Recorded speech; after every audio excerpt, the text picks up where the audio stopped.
1st and 10 at the 18-yard line. Jeanty has carried the ball twice. Madsen left side, throws the ball, and it's a touchdown. Latrell Caples.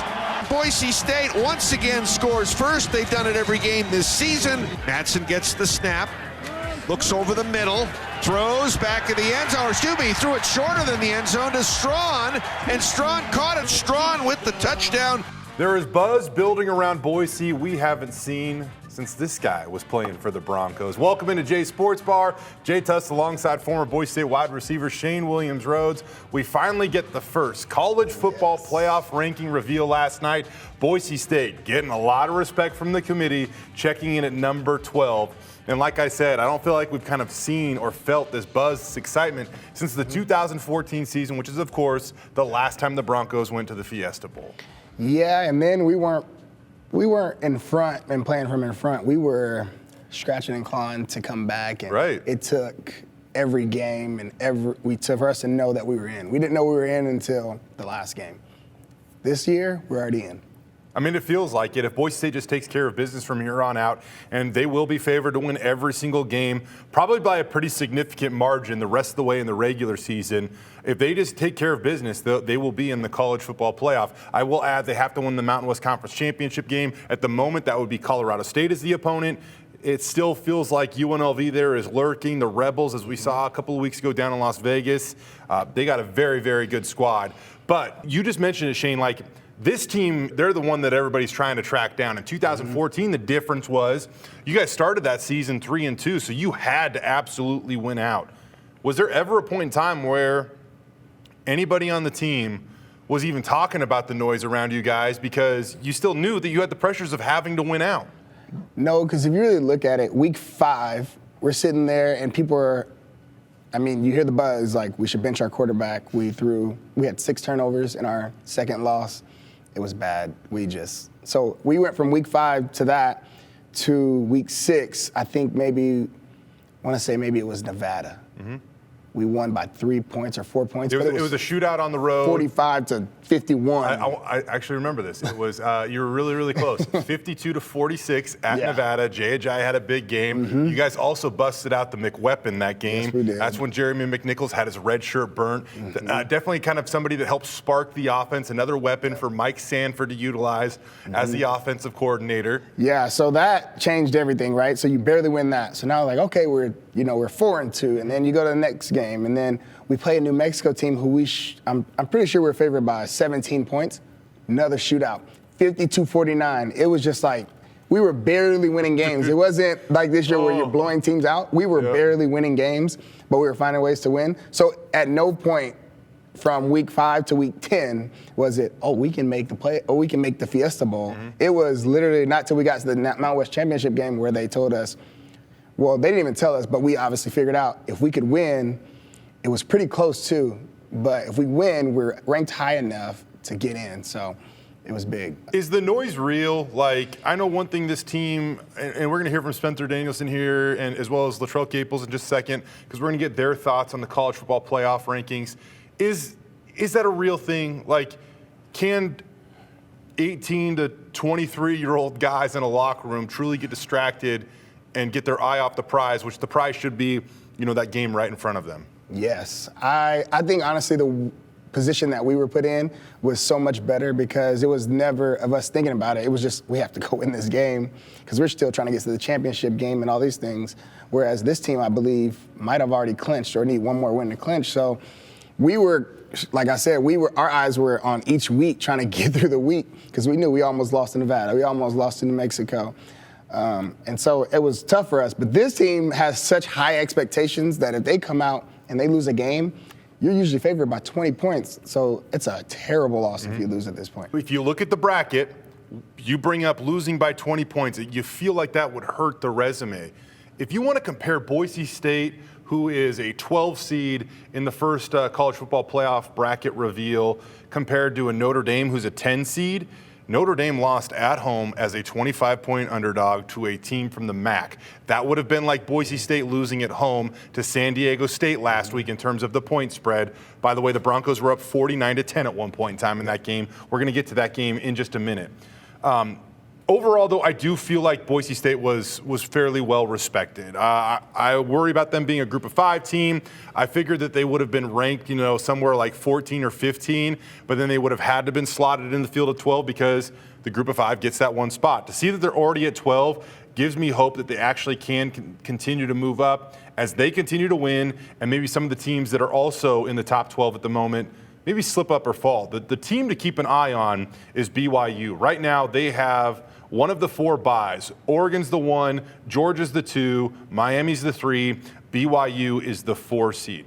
The top 5 conference champions all get into the college football playoff. The top 4 all get a first-round bye. If Boise State can find a way somehow to bump up in front of BYU, then Boise State would get one of those 4 byes. For that reason, I think personally there's a better chance of Boise State getting a first-round bye than actually hosting a college football playoff game. It feels like they could earn their way into being one of the top 4 conference champions. If they leave themselves outside of that, though, you're kind of you're more or less an at-large bid, so you're going to be counting on other people's opinions to think highly enough of you to earn that right. And one reason why I think that gets a little murky or I doubt it a little bit, if the College Football Playoff Committee is sitting there and they're thinking, hey, Boise State is an 8 or a 9, and the other team in that group is, Tennessee, Penn State, Ohio State, they're gonna. I hope not, but I believe that the College Football Playoff Committee is going to go, well, let's just put that game in a stadium that holds 100,000 people versus a stadium that holds 37,000 people. Yeah. Like, I hope it doesn't. That's not the tiebreaker. But that's why I feel like Boise State actually has a better chance to earn a first-round bye than maybe even host a first-round playoff game, which seems kind of backwards, but I think that's the reality of it. Yeah, and I'm not sure if they'll look at that, but I think just because if you look at a team like Tennessee, let's say they have 2 losses and we have 1, I think we don't jump them just because of how hard their schedule is, some of the wins they have. They knocked off Alabama. Like, those are some good wins, and so even though we only have a loss to the number 1 team in the country, I think they plug us in at 11, 12, or 10 just to make sure that they're giving the other conferences the respect that they deserve it. I get it. But at the flip side is we played just as hard as teams. We played Oregon better than Ohio State played Oregon, so it's really tough. Our best chance is we're not going to jump BYU if we both win out. We kind of all see that. It's undefeated versus a team that only has 1 loss. Their strength of schedule is not great, but ahead of them, they'll have to play a conference champion who's much better than the one we'll have to play. No matter who it ends up being, whether for us, if it's UNLV or Colorado State, still the Big 12 champion will be ranked higher. So it's tough for us to jump them. So for us, the best thing is a BYU regular season loss and then a win of a conference, or a BYU to lose the conference to someone else in the Big 12 who's not ranked higher than us, which would put us in. That's our best chance, but I don't see us hosting a college football game. That's why, unfortunately, you even look at the loss last week by Iowa State. If Iowa State beats Texas Tech, from everybody that I talked to on both sides of the decision-making process, I think the Big Noon Kickoff, which is Fox's pregame show, would be in Boise, Idaho this weekend. I don't know. I can't confirm it, but heard a lot about it, and I really think that would have been the case. Instead, Texas Tech pulls the upset. They put themselves back in the Big 12 title race, and they host Colorado, who also has a Heisman hopeful in Travis Hunter this week. And instead, Big Noon Kickoff decides to go to Lubbock, Texas, which, by the way, you're from Texas. Lubbock, Boise.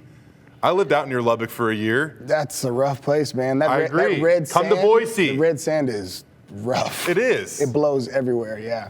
Not a place I would like to live. Should have came to Boise. Big Noon. Should have came to Boise. But getting back to my point about even Notre Dame, like, if you look at ESPN's Football Power Index, Boise State's strength of schedule to this point in the season is actually better than Notre Dame's to this point in the season. So there's clearly some brand recognition going on there that's favoring Notre Dame in this case. There's a lot of football left to be played. Coming up on the show today, we're going to talk about the Dirk Koetter effect. Maddux Madsen has his best game as a Bronco. Why teams are more concerned with stopping Ashton Jeanty than actually beating Boise State. But first, I do want to hear from the chairman of the College Football Playoff Committee, who had this to say about Boise State and where they're currently ranked in the College Football Playoff rankings. Well, the summary is Boise State is an impressive team. they go to number 1 Oregon at the beginning of the season and lose by 3. Ashton Jeanty, I think, he's rushed for more yards against Oregon than anybody else in the country, if I have that correct. They're just an impressive team. Their quarterback is really developed and been a strength of their team. Impressive win at UNLV. They're a very good team.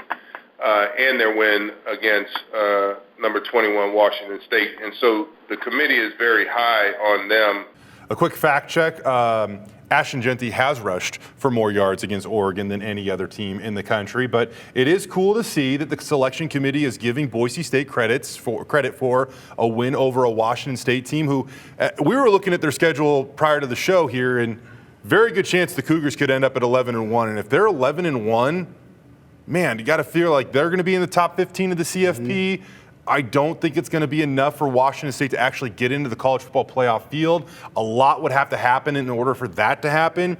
I know that the Cougars are affiliated with the Mountain West this year, but they're technically an at-large, so they can't earn a Group of 5 bid into the college football playoff.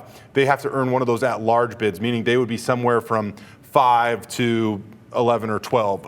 And I don't know if they can claim that high, but either way, Boise State's getting credit for that. They're getting credit for playing Oregon really tough. Mm-hmm. I walk away actually pretty impressed with how highly they think of Boise State.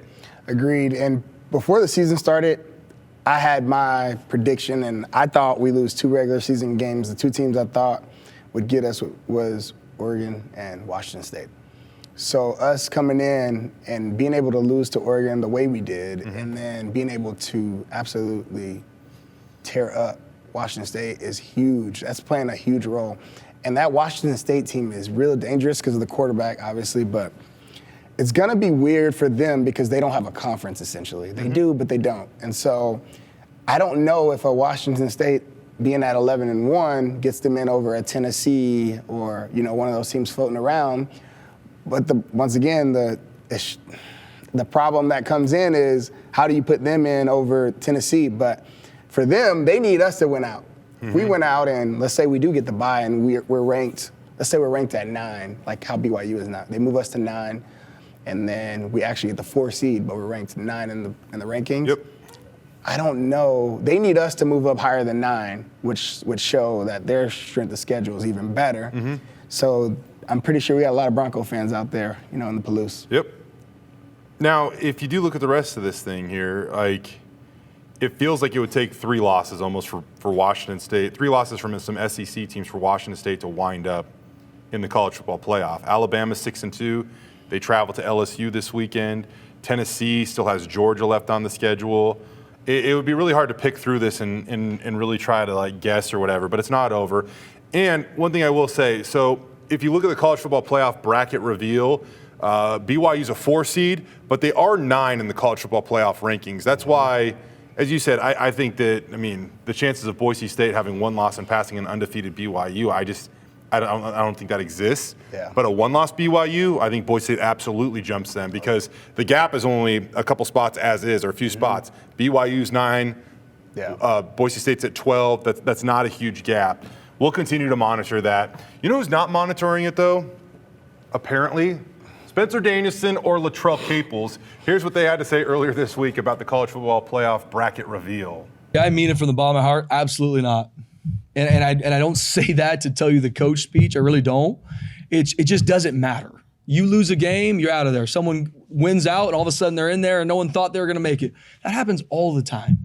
And so for me, I'm proud of what our guys have done through 8 games, but I'm just so excited for us to continue to learn and grow and have our best game 9. It's high level intensity, but we can't focus on the outside stuff. Coach D comes in here and says it all the time. We're focused on where we're going and where we're learning and where we're growing. So just being able to continue to grow all year and not putting all our focus on that stuff because ultimately it might bring some guys down. Some guys might start talking about it, but we just got to come here and work every day because we haven't earned none of that. We haven't made it yet. We could go lose 4 games and all that is just done. So we got to continue to focus on what we're doing right now and we'll be fine. I'm going to talk to our team about it and make sure they know, guys, whatever comes out Tuesday night, it doesn't matter. What matters is how we prep and the practice we have Tuesday to earn the right to play our best on Saturday. Because it really doesn't. This isn't my opinion. Those rankings do nothing for our team. Do nothing. The only thing it would do is if we focus on them, get us to where we don't focus on what matters, which is our work. Clearly, this team is ultra focused on what they have to do, and that's continuing to win the rest of the games. I will say this before we move on from the college football playoff talk. If you do look at ESPN's playoff predictor, it's kind of a fun thing that you can play around with to see where, you know, teams' odds are in terms of making the playoff or hosting a game or whatever it might be. So if Boise State wins out, they have over a 99% chance of making the college football playoff. And again, if you look at the remaining teams on their schedule, we don't know who waits in the Mountain West Conference Championship game, but Boise State will be heavily, heavily, heavily favored against every team the rest of the way. Probably, I think like the closest game might be at San Jose State, where maybe the Spartans are, I'm going to guess, 15.5-point underdogs.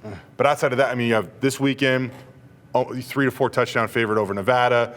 Next weekend is San Jose. Then they go to Wyoming, which will be friggin' cold, but still heavily favored. Come back home for that Friday, the Black Friday game against Oregon State on the blue, heavily favored. Oregon State hasn't had the season that maybe many people thought they might have. But either way, so if they win out, 99% chance to make the playoffs. They have a 71% chance at that first round bye and only a 17% chance to host a first round game. And that's kind of like I explained a little bit earlier. I just think it's easier for them to host, to earn a bye the way that it's set up than to host a playoff game. Now, a reason why this is all lining up is because Boise State absolutely demolished San Diego State on Friday night on the blue. 28-0 before San Diego State even knew what hit them. Yeah. And Eric Chenander, the defensive coordinator of Boise State, says the goal is to pressure and confuse the quarterback. Man, San Diego State's quarterback looked lost for the first quarter in that game. Yeah, he was struggling, and it looks like our DBs worked with the receivers this week because we got some interceptions. Been waiting on that all year. We did say, I think we talked about this last week, and we said if we finally just get more interceptions, these games that we win by 20 are going to be blowouts, and that's exactly what happened. I mean, the offense was not on the field much early. Shane, I should have asked you this before the show, but like, what's like a normal amount of guys that would play on offense in a college football game? At Boise State, with all the personnel, you get a lot. I mean, outside the 11, you probably have about 3 receivers who also rotate in. That puts you at 14. You typically don't rotate linemen. Tight ends, you rotate probably 2. I mean, when we played, you had Holden Huff, you had Jake Rowe. Yeah, you had some guys coming in, and you had Alec Danes. So you have another 2 or 3. So here, I'd say 18 in the rotation. Then your running backs, you always have a second guy that kind of relieves. I mean, you had Jay and Jeremy. But you're probably realistically hovering around 20, maybe 22. That's probably where we're at. Right? Boise State played like 34 guys on offense the other night. And it was almost the identical number on defense, really, really close. I think the combination of the blowout played a role in that. And this is the games you want to do it. It's trying to get guys experience, but also trying to keep guys healthy. Yep. Playing the long game. But and they are. I just really respect Spencer Danielson's approach to this, though, because I don't think that's always the case, especially when you're trying to get to college football playoffs and things like this. They won't admit it, but maybe somewhere, in the back of their mind, hey, let's get another touchdown here, or let's not allow another touchdown here. But I think these are the moments, man. Next year, the year after, these are the moments that are really going to pay off, because there is nothing like actually getting to play in the game. You can try to simulate it in practice, I get it, all that stuff, but like we all know, maybe you don't because you probably have always played, but I remember when I started playing and it's like sophomore year, blowout win, you get in there for a couple routes, you feel like you are just the king, right? Yeah. Like it's such a different feeling when you can actually play in a game, and they're going to reap these benefits and rewards way down the line. Been a long time since Boise State's been in the position to do this. I guess why I bring this up though is because again, Boise State was up 49-10. The final score ends up 56-24. It could have been way worse, obviously, maybe if they did ride their starters. Yeah. But at the end of the day, Boise State's ranked 12th in the college football playoff rankings. I don't necessarily think it matters. Yeah, and we aren't the only school doing this. I don't know if you guys have watched much of Oregon, but their second halves have been just not good. They've been getting up, and I don't even think they scored in third quarter last week in their game. And then they come back in the fourth, and they finally do get a touchdown. But I think they're doing the same thing over there. They're playing the long game. They're getting the young guys in. I got kids that I've worked with that play at Oregon, and they're playing way more in the second half and getting reps, and so it's good to see. But they're playing the long game. I think a lot of these teams that are in those positions, it's not a lot of people who are. Like, every team in the SEC cannot do this because no matter what, all of those teams are always still in the game. The bottom of the SEC has beaten the top of the SEC already. So those teams have to play hard and play their guys every down, like, no matter what. But in the Big Ten, it's a little different, Indiana's getting up and beating people by 60. So Indiana's also rotating guys in, and you got some teams who don't have such a strength of schedule because Indiana, I believe, is in the hundreds right now. But they're able to do that, and it's going to pay off next year for them. But it's the teams that you see that are in the position to do it, they're doing it.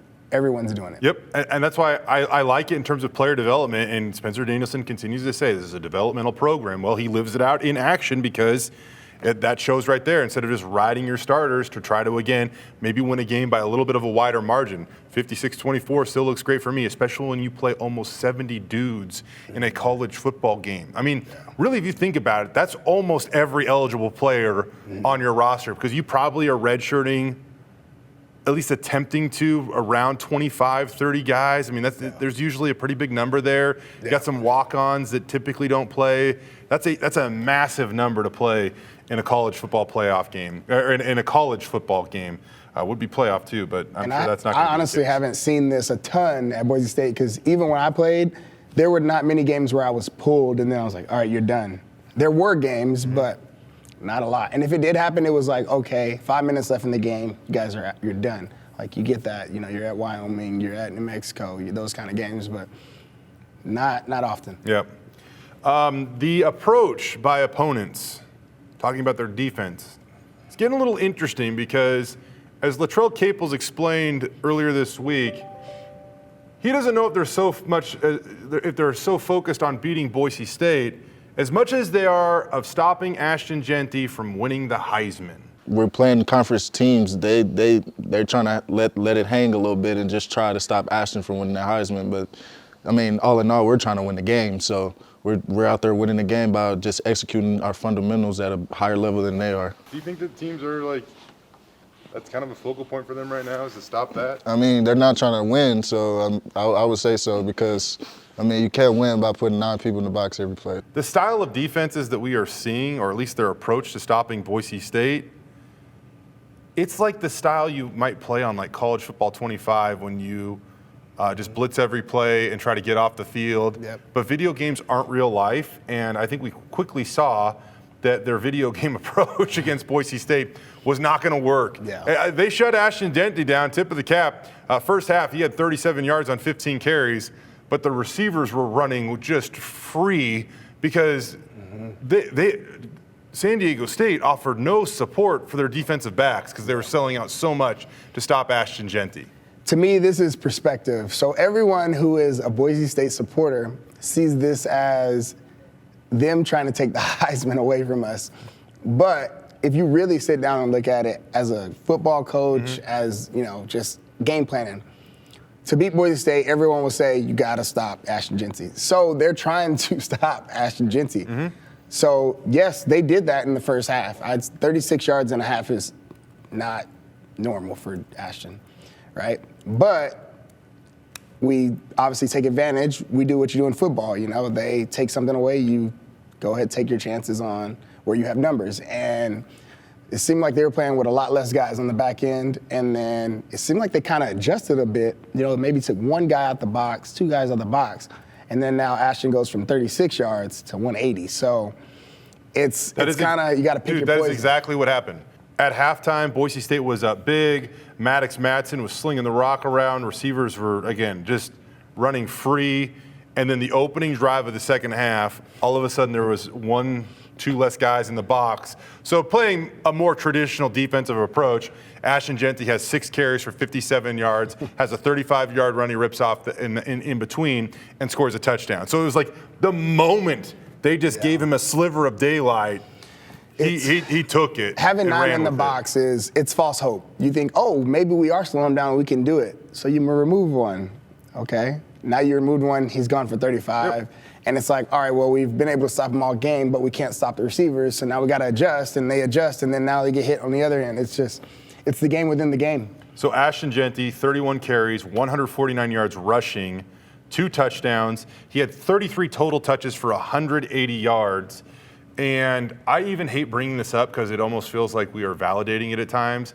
It wasn't an off night for anybody that says it was or tries to think that it is.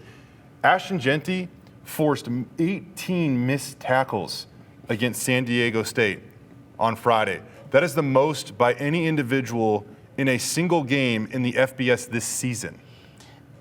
What I would say, it was a slightly above average game. Yeah.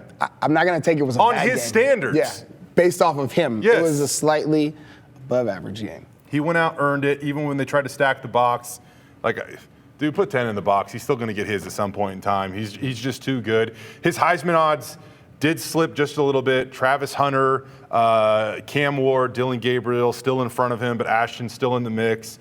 You know, we are getting to the point now, though, he probably does need to have one of those crazy 200-yard games again. He had so many of them to start it, and it's so weird to say, like, it almost hurt him because he like set the bar so freaking high that he goes for a 180 and people are like, oh, I didn't have like his best game, you know? It's true. Any other human in college football goes for 180 yards from scrimmage and 2 touchdowns. I mean, they might be the player of the week in their conference. Yep.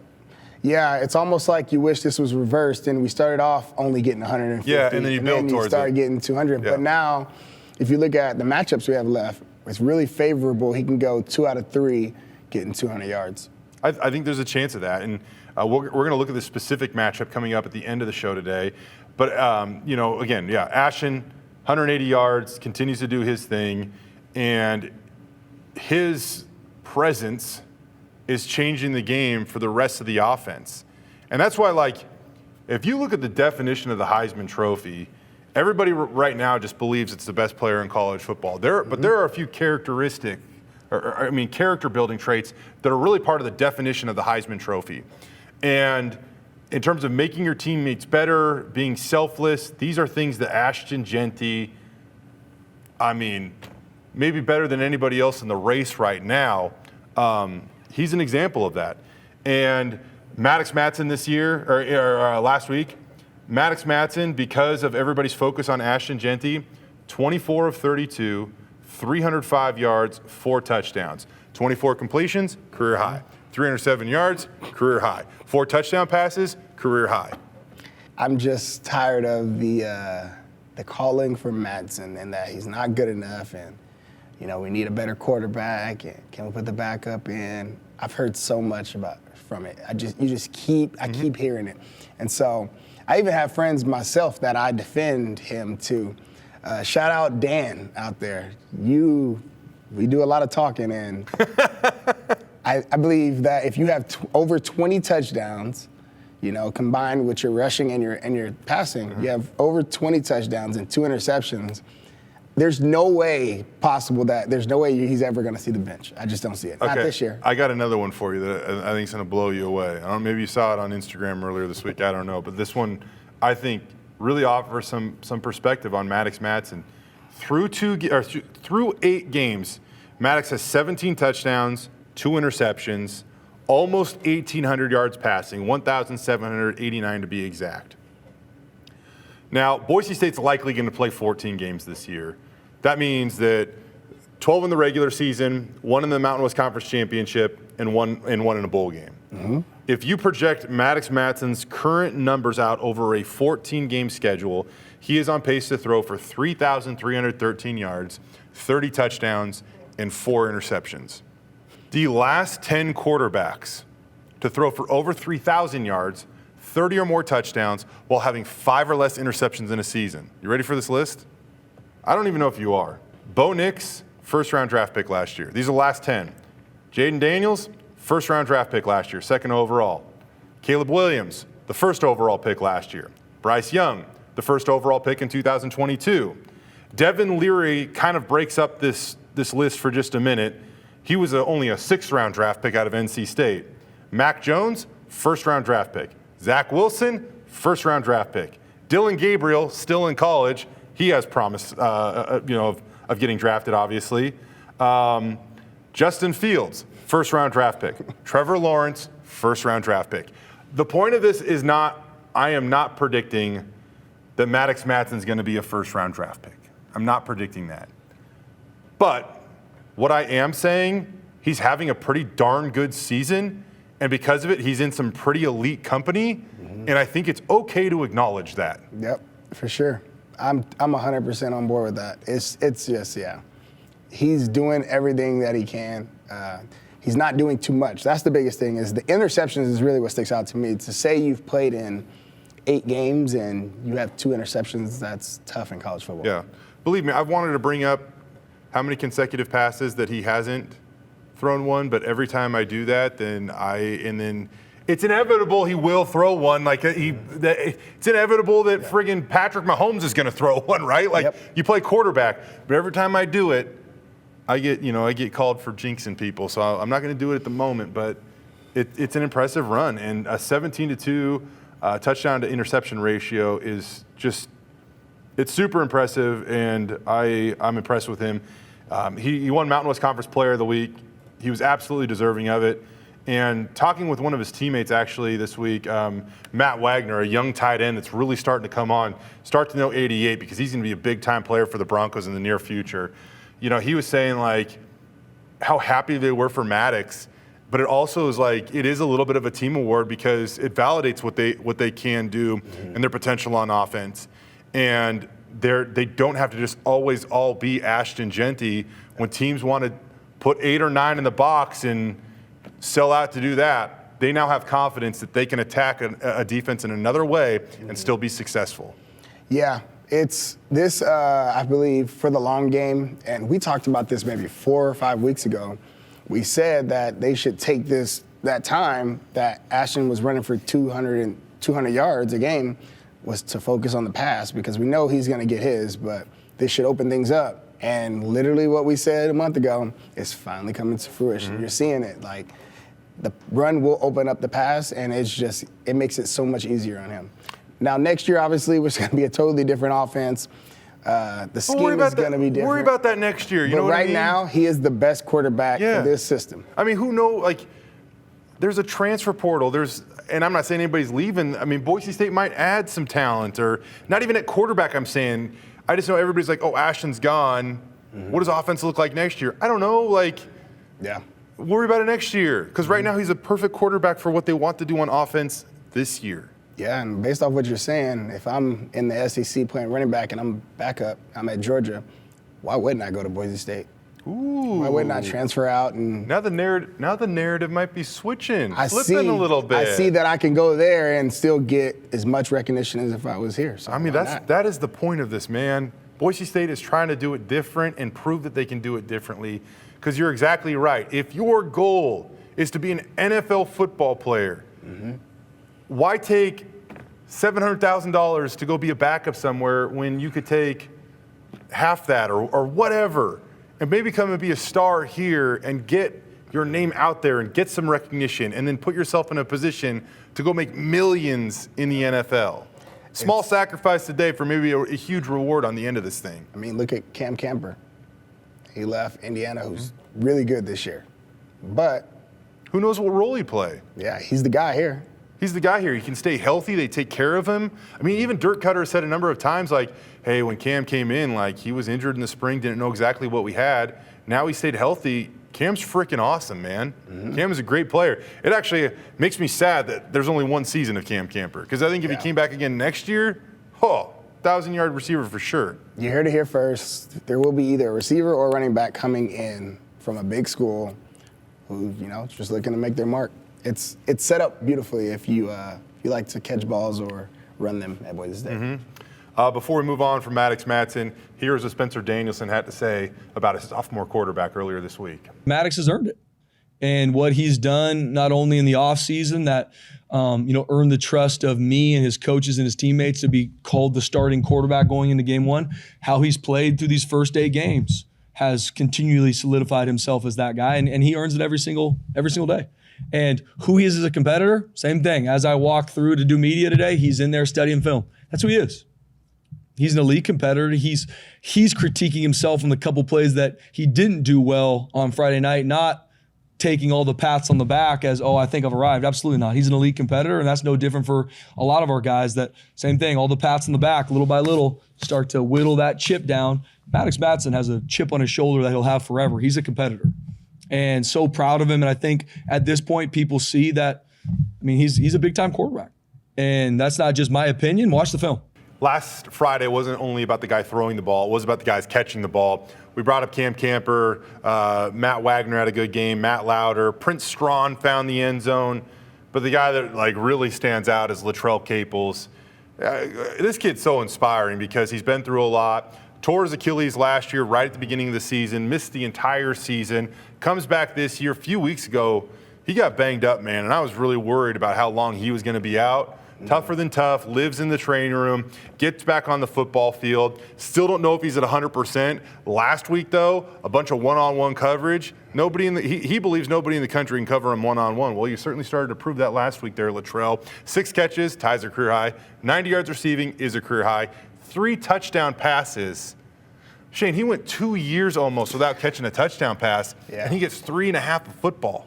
Yeah, as I was watching the game, I was watching with a few friends, and I said he literally, this one game is the best game he's had, but he's doubled what he's had before in all of his games. It's pretty crazy. He was exactly what we've been waiting on him to do since week 1.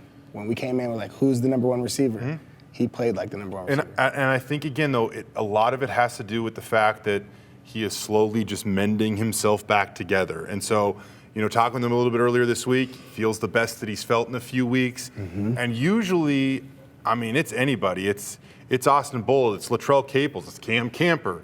When these guys are healthy, and this might seem like a really simple thing to say, when these guys are healthy, they're really good football players. And so much like these little injuries, these little bumps and bruises that never make it outside the building or reported publicly, mostly because they don't want them to be known publicly. We try to shine light on it whenever and wherever we can. But when finally these guys start to heal up, they can be really, really good football players. And I think we saw that out of Latrell against San Diego State. 3 touchdown catches in a half after going 2 years without one. Yeah, and I said it our first show that to me that this receiver room seemed pretty deep. And took a while, but it's starting to come on. But the best part about that is I feel like we're peaking now. Yes. Towards the end of the season, which to me, that's when you want to play your best football because you have teams, we can go to the NFL. I mean, you look at the Chiefs and you look at Detroit right now, the Chiefs look rough on offense. But this is the same thing last year. They went undefeated for about 6 games, then they lost 3, and then everyone was like, oh. But guess what? They peaked at the right time. And Detroit, the Super Bowl. I'm a little worried about Detroit peaking too soon because they are just blowing teams out. But it's you want to peak at the end of the season, and we're starting to come along. You're starting to see everything outside of Ashton Jeanty come together, and that's a good sign. Which is probably what you would expect, though, because it does take time, especially when your quarterback's a sophomore. Your number 1 wide receiver like a Latrell Caples coming back off a season-ending injury from the year before. The number 2 wide receiver, talking about production, by the way, a Cam Camper transfers in. I mean, it's all starting to come together. And let's not even talking about the offensive line that just continues to juggle pieces up front. And you want to talk about getting healthy, they might be starting to get a little healthier, which could be a huge boost down the stretch. They're going to be without Mason Randolph, we know that, but nobody else has been ruled out for the season, especially that right guard, Roger Carrion, who I think is going to make his way back at some point in time. He's an NFL dude. I've said it like a million times. That would be a massive boost for the Boise State offensive line. Speaking of massive boosts for the offense, Dirk Koetter. I'm calling it the Dirk Koetter effect because when he has been calling plays over these last, he didn't do it last year, but the year before he stepped in for 10 games. This year he's been here all season. Boise State is 17-3 in those games when he's the OC, leaving them 10-8 when he's not the OC. He is a huge difference maker on offense. To me, Dirk is just, right now, the personnel he has fits exactly the type of scheme he likes to play. He has a bowling ball type back, which obviously we know he had in the NFL. So everything just is coming together exactly how he likes to coach. It'd be different, if we were who we were. We had the same receivers and we had, just say, an average back. Mm-hmm. It wouldn't work as well because he loves to run the football, right? Loves. And so I just feel like he's in the perfect situation. And then if you look in that running back room, it's weird. Obviously, we're not going to have Ashton Jeanty next year, but we aren't going to be a slouch. I'll tell you that right now. If you look at those 20 games, we are now at 20 total games with Dirk serving as the offensive coordinator between 2022 and 2024. Boise State's averaging almost 465 yards per game on offense, a shade under 39 points per game on offense, and they're rushing for over 245 yards a contest with Dirk just up there at the controls of this thing. In case anyone hasn't said it yet, Boise's back. We're back. It feels like they are. We're back. It's been so long that I also don't know if there are some fans out there that understand the feeling. Mm-hmm. It's true. It was back in the day where, in the final years that Kellen was here, you knew whoever was going to show up, Boise State was going to kill them.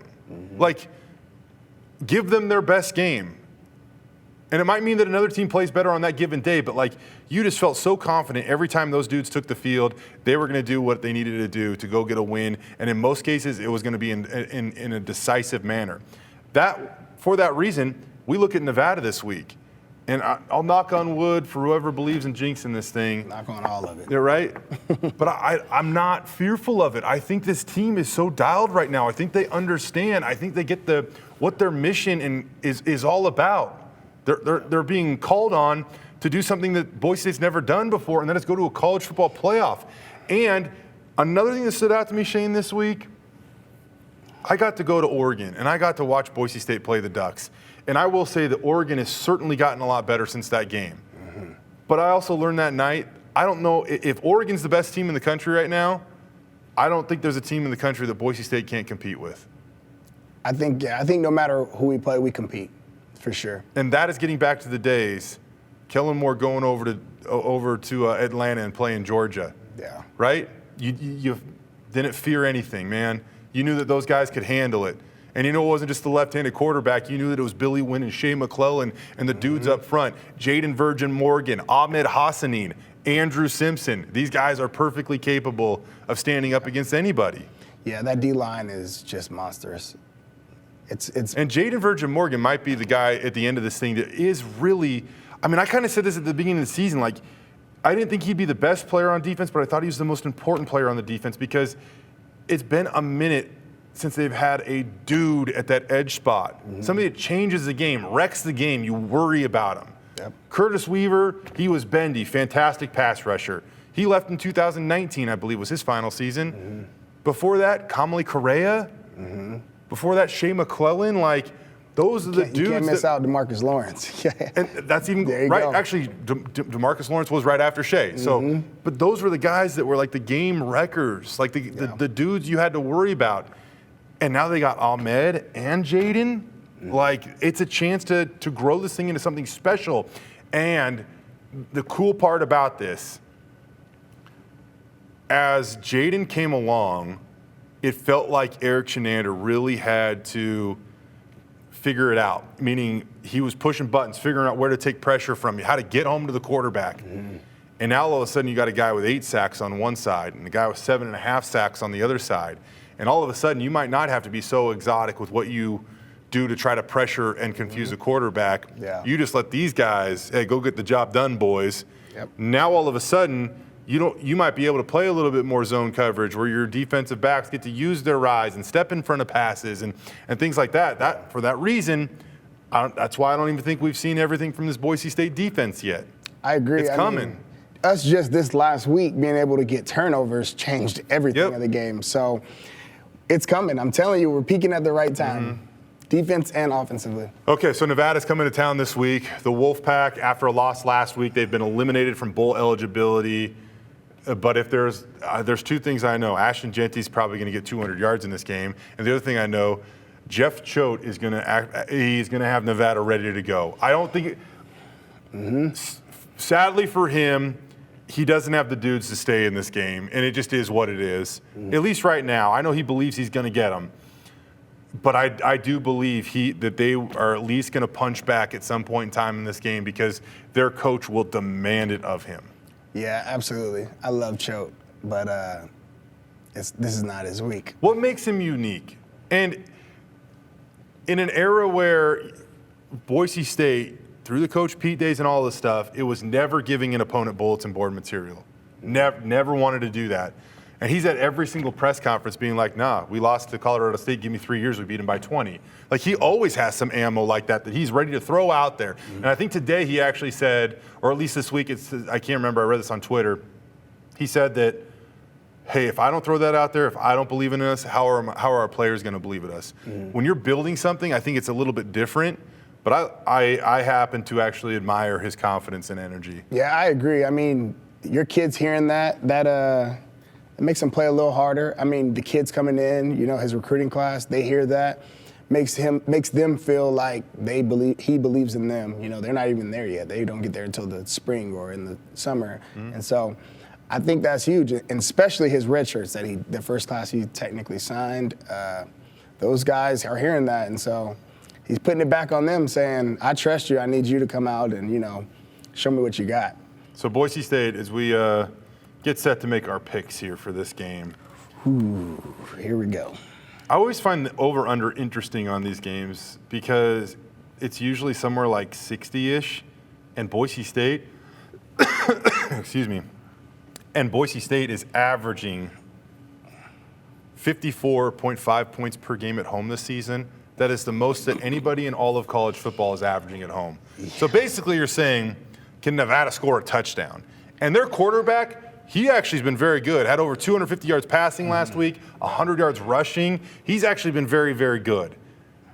I mean, but that's basically what it's saying is, can Nevada score a touchdown if Boise State just kind of continues to do what they do in terms of scoring points at home? Yeah, I'm seeing, we got 60, spread of 24. Yeah. 17-46. 17-45. 17-45. You didn't like the 46. No, you don't really ever see 46. You don't another yeah. Trying to see how you get to 46. Some weird ways to get Okay, but if that happens, then it pushes the over by a couple of points. Yeah, and I had to make sure I had a field goal in there because, we're chasing that record too. Mm-hmm. Oh, despite the fact that I just tried to compliment them, and I really do admire Jeff Choate. Awesome family, great football family. Love the edge he plays with. He was a candidate to be the head coach here. Jeremiah Dickey obviously hired Spencer Danielson for a reason because Danielson is 7-1. They're in position to make the college football playoff. But this just has the makings of a blowout for me. The only reason why I won't go too high, I'm thinking 52-10.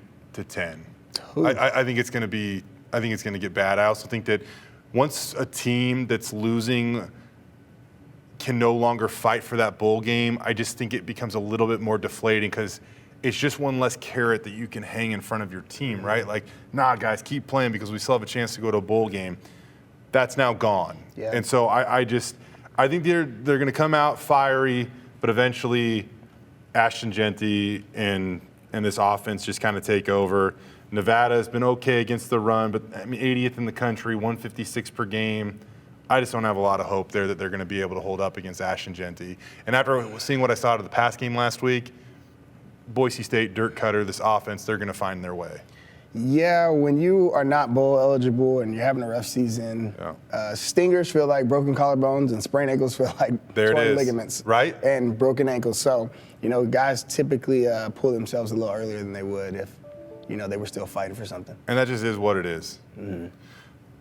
Big Fox in town for the game at the very least. A lot of eyes will be on this game. That is the good thing for Ashton Jeanty. He will play on Big Fox 3 times in the final 5 weeks of the season, likely. This week against Nevada, Black Friday against Oregon State, 10 o'clock kickoff. That's going to be on Big Fox. And then the Mountain West Conference Championship game also on Big Fox. This Saturday's game kicks off at 6 o'clock. Shane Williams-Rhodes tailgate is at – no, I'm just kidding. It'll be there, though, if you go through the parking lot. You'll see him over there. Walk on through and come see me. Bronco Roundup Game Day live from the Blue on KTVB Plus and KTVB.com from 5 to 6 o'clock. We will be live in studio that morning on Channel 7 from 9 to 10 o'clock. excited about this one. And if you are a fan, man, you only have a few more chances to watch Ashton Jeanty play on the blue. Yeah, we have 5. We can have 5. 3 more. Well, on the blue. Well, on the blue. On the blue, yes. 5 games Could left. be a college football playoff. You might have 4. I doubt it, but you might. So, but it could be this weekend. Oregon State, Mountain West Conference Championship game. If all things consistent or hold true here. This place is going to be rocking this week. It'll be rocking this week. Fun show. Appreciate it. Again, Nevada's in town. We'll see if Boise State can continue to stay hot, win their 7th straight game, move to 8-1, and stay in the thick of those college football playoff rankings. For Shane Williams-Rhodes, I'm Jay Tust. This is Jay Sports Bar, serving the Idaho sports community.